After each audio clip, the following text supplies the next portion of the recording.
Hello, everybody, and welcome to the September 13th Trips and Traps. Andy Serling, Eric Donovan. First from the fall meet here at Belmont Park. 3 races to bring you from opening weekend, all at 7 furlongs on the Widener turf course. I think these are a good mix of races, trips versus dynamics, and the way the track was playing. We'll start out with the 5th race, I believe, from Saturday. We want to show a few horses in this race that have sort of differing trips. You've got the 2-horse Frosty Bay, who will end up sort of getting buried inside, and the 11 as well, who has a wide trip and never really stops running. Both of these were first-time starters, Frosty Bay for Dominic Scatino, the 11 as well for Mark Hennig. And the keynote to this race here is the way the pace develops and the way the race unfolds here, as the speed horses pretty much run 1, 2, 3, 4 around the track. You look at this race, and it's essentially a merry-go-round race the whole way around the track, and we saw this in many of our races, especially earlier in the card, and it was probably due to wind conditions. I don't think you can say there was a bias of the dirt in both turf courses. I think we had a very strong tailwind in the backstretch and a strong headwind in the stretch, and it really seemed to be helping speed all day, and it's something to keep in mind as you look at any of the races run Saturday. Frosty Bay gets buried down the inside, and as you can see is down on the rail here. On the far outside with a 4-wide trip is As Well. I thought As Well, the firster for Mark Hennig, who Maggie actually noted in the paddock she kind of liked, but thought might need a race. Thought this horse ran very well for a firster. Wide, never gives up at all, isn't in a great position, is continuing to run at the end. Frosty Bay, you have no idea if this horse can run because the horse is totally buried. Yeah, totally buried down inside, and right there just still looking for some running room, and really has none at this point here. You know, it's kind of the age-old debate here. Would you rather have the horse that saved ground and got in a little trouble next time out, or would you rather have the horse that was 4 wide and was in the clear the whole way? I don't think you're supposed to view, one or the other. I think they're two horses that will run better in their subsequent starts. The two Frosty Bay, you're going on the assumption that it's a Baymont's the dam, there's some turf pedigree. Dominic, this horse took some money. Dominic's been good with his 2-year-olds, first-time starts. You're assuming this horse is much better than it ran first time. You know it got buried, never had a fair chance to run.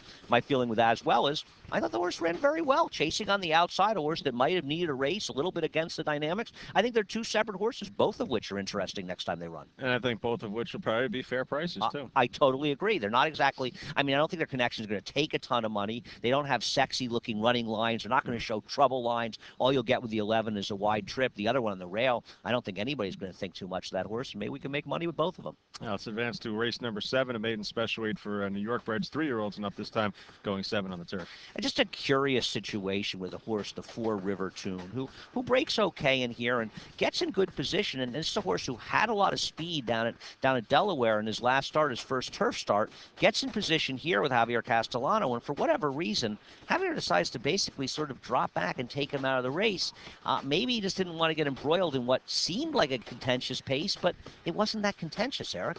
No, it wasn't, and I could see taking back a little bit and be happy with your position here, but from here goes backwards another 3-4 lengths, and then all of a sudden is just in a bad spot down inside. Yeah, it seems like this horse lost a lot of position. The other thing was, in his first turf race, he had been very, very gritty on the front end. He was involved in the pace with a horse that finished last, that came back to win a subsequent start. So it's not as though he showed that he was going to fold or anything when he was on the lead. And here he is, as Eric pointed out. Look at the position that he's lost. And I know the winner of this race will end up coming from last, but the second horse is up here. So it's not as though the race completely fell apart. It was a fairly run race, and you look at River Tune, he's sort of spinning his wheels on the inside. He's dropping back further and further. Top of the stretch, this horse could have finished last. Absolutely. And down inside there has to wait a little bit for the seam to open up. The rider's a little hesitant, does have some room down inside there, though, and this horse is actually going to finish up real well down through the stretch and come back on to be third in here, beating 4 1/4 lengths. And you can say, well,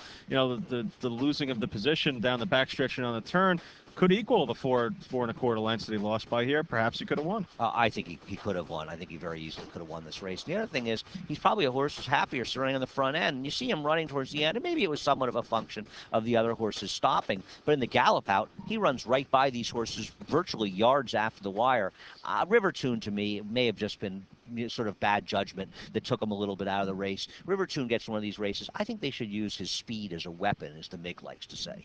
Okay, we'll move on to our last race now. Also at 7 furlongs on the Widener course. It's a maiden special weight for 2-year-old fillies, and we're going to take a look at the one Wicca-Pecca, who ducks in at the start here. Yeah, I just want to show this start, and it's like Richie also says, horses run to open spaces, and it's interesting, nobody else seemed to drift in, but Wicca-Pecca really drifts in badly, and as we go to the pan shot, we're going to see him. And this is an interesting interesting race from a discussion because Eric and I have sort of argued about it already among ourselves about what kind of horses you want out of this race. Now, obviously, there's Wicca who spots the field a lot.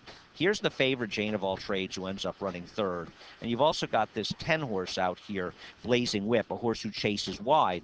This was a race, in my opinion, where the closers look better than they are and the speeds look worse than they are because I think this was a fast pace on a turf course that took a lot of rain, that took its toll. I think Jane of All Trades ran very well. You're a bit dubious. Yeah, I mean, Jane of All Trades was the 9-5 favorite here, opens up a big clear lead in mid-stretch and just kind of tires. I'd be a little dubious of Jane of All Trades next time out. The 10 Blazing Whip sitting, to me, what looks like a pretty good stalking trip right here, but do you think this horse is a little too close to the pace? Yeah, I think if you look at this race, you could take it apart and listen. Maybe the argument is, well, Jane of All Trades held pretty well. How bad do you think the speeds did? I think it was a taxing pace in here. And Blazing Whip for Mike Matz did a good job chasing wide and getting in the teeth of the race and never really quit. Jane of All Trades took the heat up front and ran pretty well. I'm not saying Jane of All Trades is a superstar. I just think the horse is better than this race looks because you look at the winner is circling all the way on the outside. Wicca, as we'll pick up here,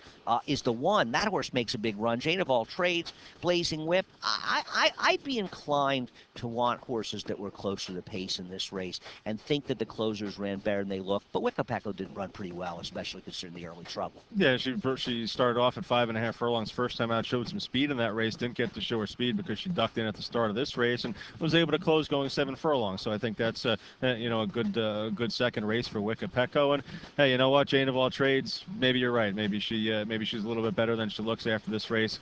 I don't know. I don't think I'd want her at 7 furlongs again. Maybe if she turns back to 6, I'd be a little happier with her. But bottom line for me, a favorite that has a clear lead in the stretch and looks home free that gets run down, not something I'd want to bet again next time out at a likely short price. Yeah, I'm not going to get too involved with what prices they were. I think she was overbet in this race, to be perfectly honest. And it was one of those functions that people didn't know who else to go to. Right. You had first-time stars Yeah. and different things. And she had trouble last time, and she had Ramon, etc. I'm not sold on her. I still think she may be better in this race. I'm not sure she was as good as her first race, Jess. I think she's better in this one. Shows unanswered questions, but I think it's a good race. Take a look at the dynamics and make your decision. And we can always use your help on our decisions. Trips and Traps at NYRANK.com.